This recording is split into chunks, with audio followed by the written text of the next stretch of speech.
as many of us start planning our time off for 2026. According to Marriott Bonvoy, 91% of Americans are planning a trip next year, and two-thirds say they're prioritizing travel over making big purchases. But where to go? The BBC has some ideas. They're out with a list of 20 best places to visit in 2026.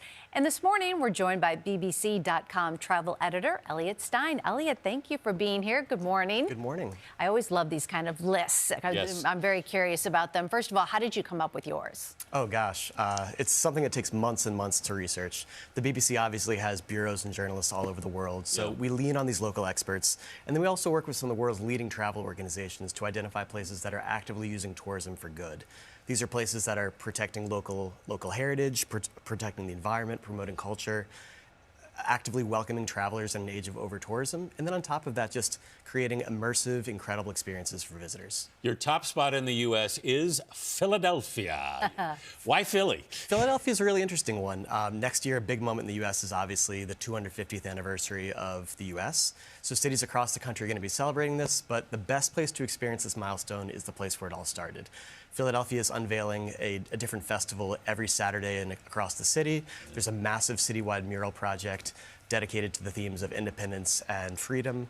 And then on top of that, in addition to this milestone, it's just a huge year for sports. So the city is hosting FIFA World Cup matches, the PGA Championship, the MLB All-Star Game, and then this fun thing called a Rocky Fest, celebrating the 50th anniversary of the Rocky films. I've run up those stairs. It's very fun. Let's head to Eastern Europe, and you chose Montenegro. Montenegro is another interesting one. It's one of the youngest sovereign nations on the planet. It's just turning 20 years old in 2026. And few people realize that just south of one of the world's most over-touristed places, which is Dubrovnik, Montenegro is also home to similarly stunning seaside settlements, these medieval walled fortresses, and almost no crowds. But the real draw of the country is in its mountainous interior, where a series of new hiking trails are leading travelers to one of Europe's last unspoiled wildernesses, and also along the way, encouraging local communities that have lived there for centuries to profit from tourism, from homestays, and to have a lifeline. Let's go down to South America now, and you've picked a very specific spot in Chile. Yeah, most travelers who arrive in Chile will quickly touch down in Santiago and beeline to either the Atacama or to Patagonia.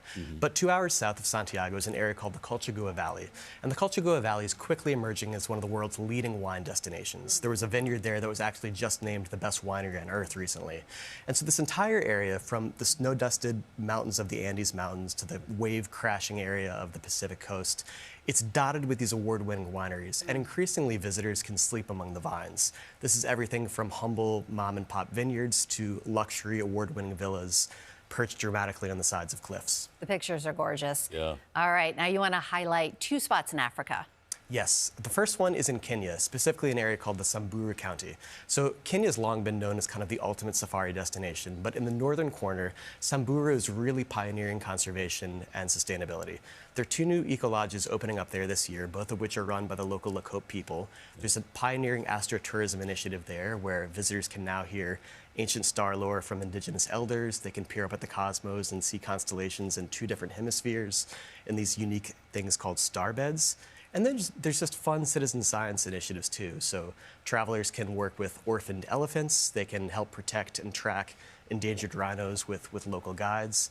It's really fantastic. Yeah, and quickly, what other travel trends are you seeing for the coming year?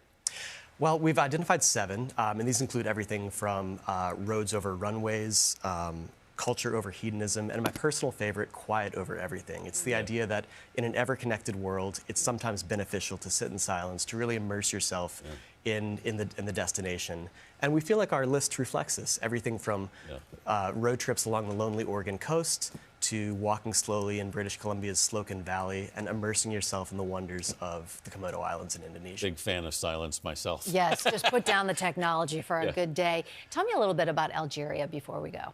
Algeria, it's it's Africa's largest country, and it's also one of the most diverse. It's home to sunny Mediterranean climates and cities. It's home to windswept Sahara sand dunes, and also immaculately preserved ancient Roman ruins. Similar to Montenegro, you don't need to book weeks in advance. There's not a whole lot of tourism there. But the country has also really made it easier for visitors to arrive. There's a new visa on arrival program, and they're funneling tourism money into helping to support artisans and protect cultural heritage in a really meaningful way. All right, all the pictures are absolutely stunning. Elliot Stein, thank you for being here. Thanks for having me. You can see the full list of 20 places to go in 2026 on bbc.com.